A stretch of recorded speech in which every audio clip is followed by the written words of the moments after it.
lontar merupakan salah satu tradisi kebudayaan Bali yang masih bertahan hingga saat ini. Menulis di daun lontar sudah ada sejak abad ke-15 dan 16 Masehi. Sebelum adanya kertas, dahulu lontar dijadikan sebagai media tulis dan alat komunikasi surat menyurat. Isi tulisan lontar mencakup berbagai aspek seperti naskah suci, materi medis, astronomi, wiracerita, sampai gambar-gambar untuk kisah pewayangan. Asalnya itu pohon tal, namanya itu pohon tal, ron tal.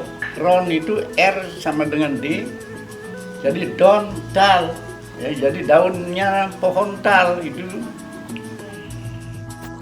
Proses pembuatan lembaran lontar cukup memakan waktu yang lama dan dilakukan secara tradisional, mulai dari pemetikan daun, pemotongan, perebusan dengan campuran rempah-rempah dan garam, penyimpanan, hingga proses terakhir menjadi lembaran lontar siap pakai.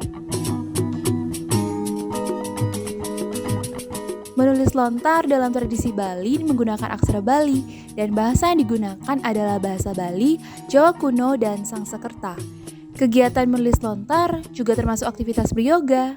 Karena saat menulis lontar, punggung harus tegak, pandangan fokus, pengaturan nafas, serta gerakan pemindahan kedua tangan saat menulis.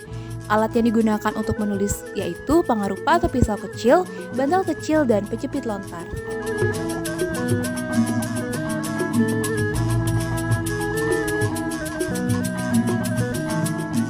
Lontar yang sudah ditulis akan diberikan kemiri untuk menghitamkan tulisan agar terlihat lebih jelas. Setelah itu, lontar disimpan dalam sebuah wadah yang disebut dengan keropak. Lontar yang disimpan dalam wadah ini dapat bertahan puluhan tahun loh, bahkan ratusan tahun lamanya. Susah ya? Iya, walaupun susah, tetapi kalau saya tetap mempunyai harapan.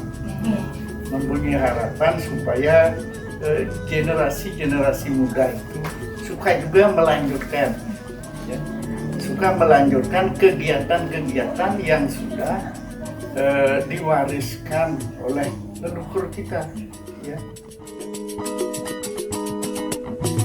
Sebagai generasi penerus, tugas untuk melestarikan lontar sangat penting agar tradisi ini tidak hilang. Dengan demikian, penanaman cinta terhadap kebudayaan daerah sendiri sejak dini sangatlah penting. Kita sebagai generasi muda sama-sama belajar untuk melestarikan kebudayaan Bali, khususnya menulis lontar, agar tetap menjadi tradisi unggulan Bali.